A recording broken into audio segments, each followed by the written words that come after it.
Salut, j'espère que tu vas bien. Aujourd'hui, je vais te parler de ça, c'est-à-dire ce cahier orange. Je vais te parler de ça, ce bic à pointe rétractable, et bien sûr de ce que j'écris tous les matins dans ce carnet. Depuis quelques épisodes, je partage avec toi les notes de mon journal. Ce sont des entrées simples que j'écris le matin, et mon idée est double. D'abord que tu passes un bon moment en les écoutant, et ensuite, peut-être, j'espère que tu y trouves des leçons utiles pour ta propre vie ou des idées. Si c'est le cas, d'ailleurs, j'apprécierais vraiment que tu me partages ton retour. Tu peux m'écrire à cédric@outildumanager.com. Donc aujourd'hui, je vais te parler d'une routine, peut-être assez curieuse. Et pour que tu la comprennes bien, il faut que je t'explique comment je passe mes débuts de matinée. Les 3 habitudes que j'ai pour bien commencer la journée, je t'en ai déjà parlé dans un précédent épisode, c'est du sport. Je fais entre 30 minutes et 1 heure d'exercice. En tout cas, assez pour lancer ma journée et mettre toutes les chances de mon côté pour que ce soit une belle journée. Mon but dans la vie, c'est pas de devenir un sportif de haut niveau, mais c'est d'accumuler le plus de belles journées possibles. Si tu veux des détails sur pourquoi je fais du sport et comment, eh bien, je t'invite à écouter l'épisode précédent. Tu verras que c'est pas du tout un épisode sur le sport, c'est plutôt un épisode sur le management, sur les routines et sur l'équilibre subtil entre deux choses, les habitudes qui structurent nos journées et la capacité à rester disponible pour saisir sa chance quand elle se présente. Mon programme du matin, c'est d'abord le sport, ensuite j'écris, ensuite je lis. Donc là, je vais te parler de l'écriture et dans le prochain épisode, je te parlerai de la lecture. Donc, qu'est-ce que je fais? Tous les matins, j'écris 3 pages, presque tous les matins. C'est-à-dire que vraiment, quand j'ai un problème de temps, eh bien, je m'arrange pour que ces 3 pages, je les écrive à un autre moment dans la journée, ou éventuellement, ça m'est déjà arrivé la nuit, quand j'arrivais pas à bien dormir. Et donc, tous les jours, je fais 3 pages manuscrites à la main avec un bic. J'ai découvert cette idée en lisant différents auteurs qui disaient tous la même chose. Beaucoup de créateurs en parlent.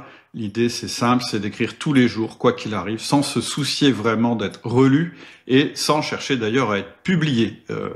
Même des auteurs de livres qui ont cette pratique. La partie où ils écrivent leurs 3 pages, eh bien, c'est pas du tout pour être publié.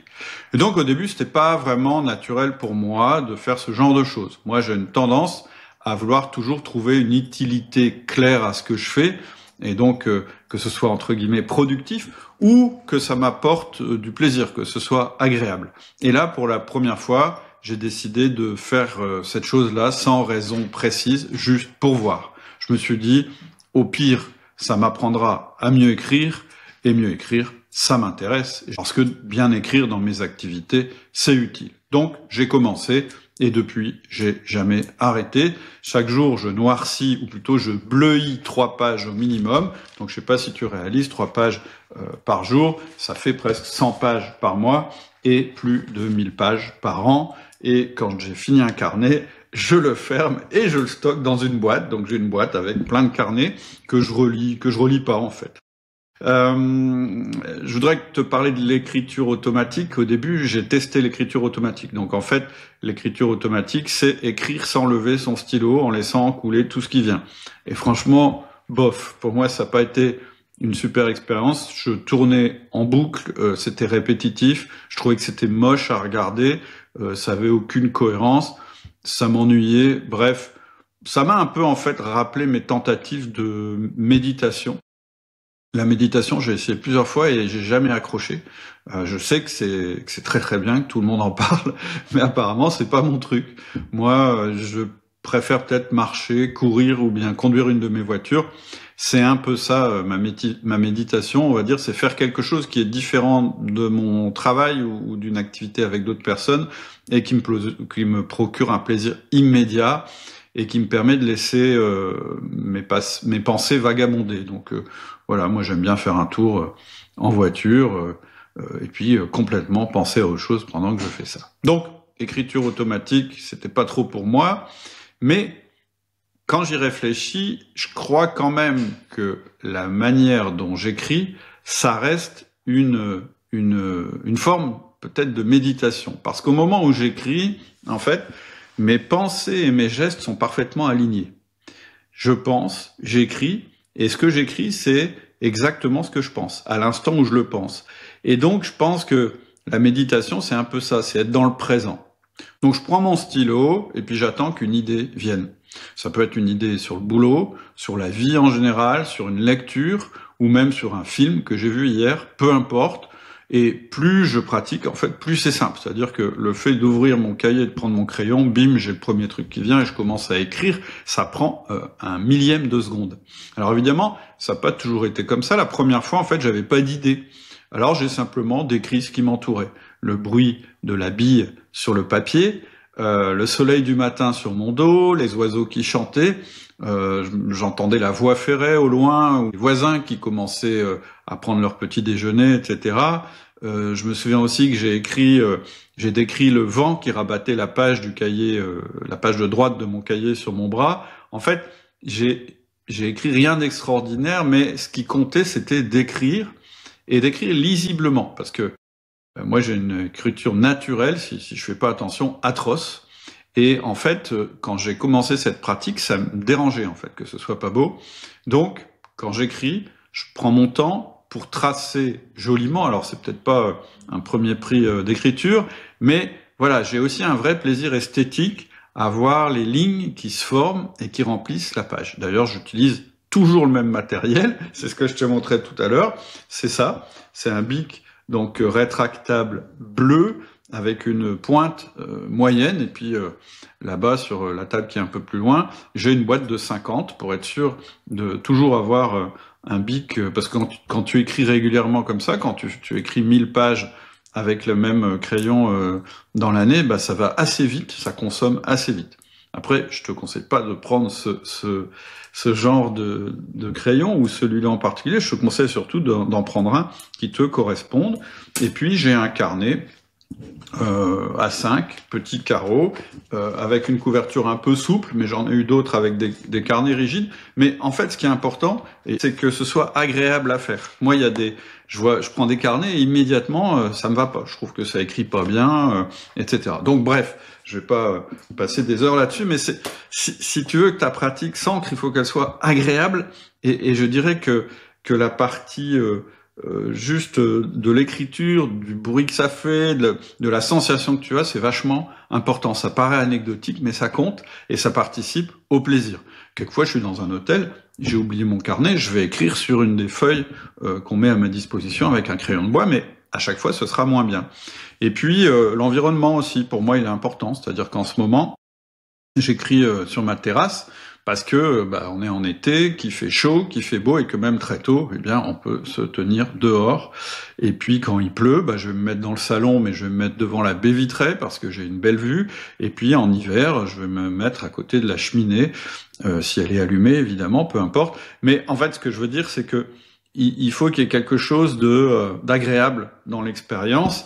Et ce qui compte pour moi, c'est que j'y trouve une forme de confort et de calme. Ça dure pas très longtemps, hein, ça dure, je sais pas, une dizaine de minutes, mais pour moi, c'est devenu un moment privilégié, et c'est pour ça que je ne me voyais pas ne pas t'en parler, puisque j'ai décidé de parler des pratiques que j'ai régulièrement. Alors pourquoi ça marche? Et en fait, d'ailleurs, pourquoi ça marche, c'est pas la bonne question, mais qu'est-ce qui se passe? En fait, et c'est ça qui est assez fascinant, c'est qu'en fait, je sais pas pourquoi ça marche. Tout ce que je sais, c'est que ça me fait du bien, mais j'ai du mal à dire pourquoi. Ce que je veux dire, c'est que ça fonctionne.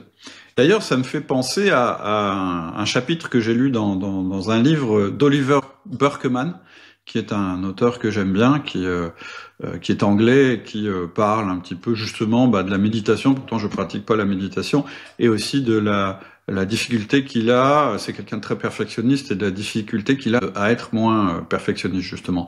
Et donc, lui aussi, il conseille d'écrire 3 pages chaque matin, parce qu'il a lu ça d'une auteure que moi-même j'avais lu, et en fait, il dit, je vais pas trop t'expliquer pourquoi, mais parce que si je vous dis trop pourquoi je le fais, vous allez chercher une raison rationnelle, et finalement, vous allez procrastiner, vous allez pas le faire. Et en fait, il a raison, moi non plus, je peux pas vraiment expliquer pourquoi c'est bien. Je vais essayer de le faire, mais ce que je sais, c'est que depuis que j'ai commencé, j'ai jamais arrêté. Et quand je commence une pratique qui est quand même simple, c'est 10 minutes le matin, et que j'ai pas envie de l'arrêter, je sais que c'est une bonne pratique. Donc, qu'est-ce que je peux dire que ça change pour moi? La première chose, c'est clair, ça me détend. Quand j'ai des idées en boucle, je le dépose sur le papier, elles cessent de tourner, et le fait simple de me poser pour produire quelque chose, même si c'est quelque chose que je relirai jamais, ouais, ça c'est important, j'écris pas pour être lu, j'écris juste pour écrire. Eh bien, ça me détend. Ensuite, ça me concentre, parce que justement, après mon sport, écrire 3 pages le matin, ça met une espèce de cadre.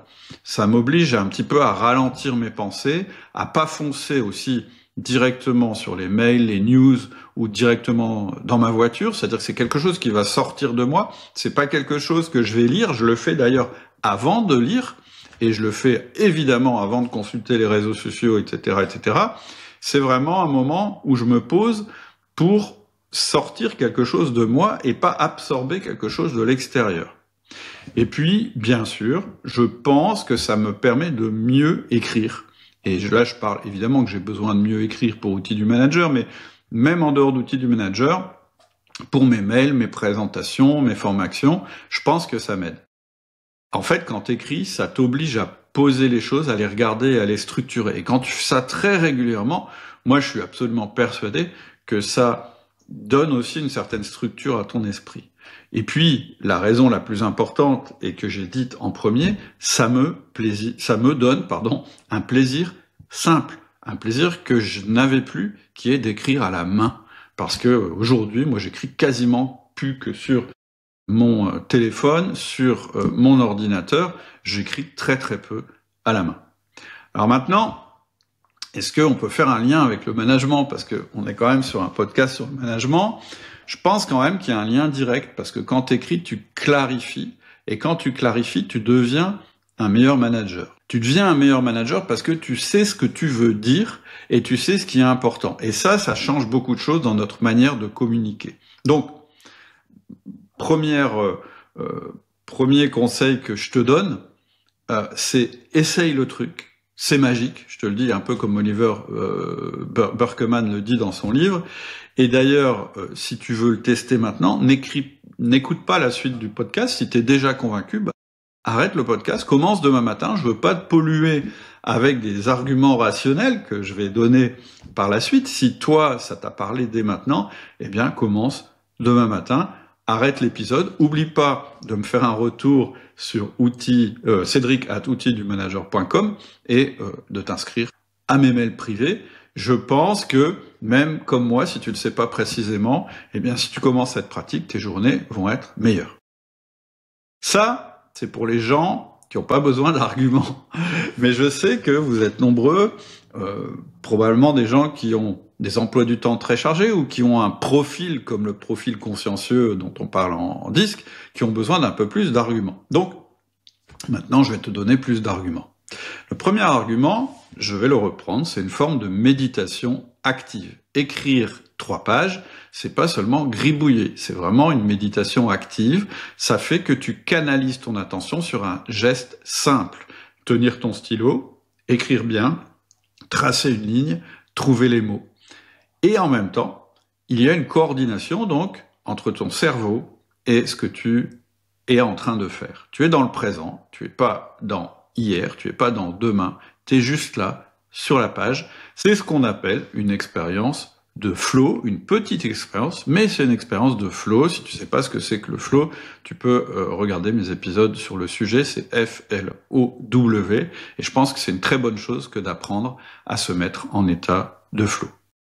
Deuxième argument, ça va mettre au clair ce qui occupe ton esprit. On a des pensées qui se bousculent en permanence, certaines sont utiles et d'autres sont parasites, mais beaucoup sont parasites.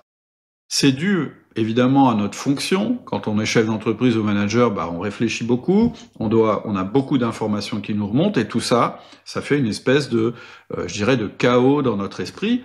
Et en plus, on a les messageries instantanées, on a les réseaux sociaux, on a la radio, bref, on n'a jamais été plus que maintenant, dans notre époque, bombardé d'informations. Et donc, en écrivant, tu vas faire un tri naturel. Tu vas sélectionner ce qui mérite ton attention et qui peut sortir de ta tête. C'est-à-dire qu'en écrivant, tu vas faire un tri. Tu vas mettre sur le papier ce qui te semble important au moment où tu le penses. Et au début, ça va être peut-être confus, c'est-à-dire que tu vas mettre beaucoup de choses mélangées sur le papier et surtout, il faut pas résister. Mais tu vas voir que au bout de 10 fois, tu vas commencer à avoir tes sujets qui reviennent régulièrement et ça va te permettre de clarifier ton esprit. C'est un peu comme si au début, tu devais vider le cache de la mémoire de ton ordinateur pour ensuite que ton ordinateur puisse fonctionner mieux parce que ça libère de l'espace. Troisième argument qui est très lié à ce que je viens de dire, c'est découvrir ce qui compte vraiment pour toi. En fait, il y a une grosse différence entre ce qu'on croit penser et ce qu'on écrit réellement quand on s'assied devant la page. Souvent, les premières lignes, elles vont révéler tes préoccupations du moment. Ça peut être un problème de boulot, une idée de projet ou juste un détail sur ta vie perso. Mais ça peut aussi ne pas être conscient chez toi. Et en fait, tu vas peut-être te rendre compte qu'il y a des thèmes qui reviennent. Et donc, c'est pas la peine de relire ce que tu as écrit, parce qu'on écrit tous les jours. De toute façon, on se souvient à peu près de ce qu'on a écrit la veille. Et tu vas voir qu'il y a des choses qui reviennent. Et ces choses qui reviennent, c'est sûrement des sujets qu'il faut que tu traites. Ensuite, évidemment, autre argument, ça développe ta capacité à écrire, c'est évident. Écrire tous les jours, ça rend meilleur à l'écrit. Et l'écriture, c'est vraiment une compétence clé pour un manager ou un entrepreneur. C'est vraiment une compétence qui peut faire la différence, puisque on est moins dans la culture de l'écrit, mais qu'en réalité, on écrit encore beaucoup en entreprise. Tu dois faire des mails, ils doivent être clairs, ils doivent être percutants. Tu émets des documents qui doivent inspirer confiance. Tu envoies des messages à ton équipe et il faut qu'ils soient motivants, qu'ils soient alignés.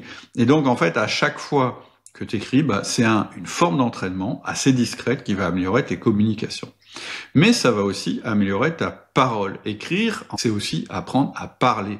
Quand on écrit, on structure notre pensée, on apprend à enchaîner une idée derrière une autre, on apprend à éviter les mots superflus, et finalement, plus tu écris, plus tu vas te rendre compte que quand tu prends la parole devant ton équipe, ou devant un client, ou devant ta direction, ou même avant une conversation importante, eh bien de plus en plus, ce qui va sortir de ta bouche, ça va être articulé. Et ça devient rare dans les communications modernes, d'avoir quelqu'un qui parle de manière articulée, avec une certaine logique.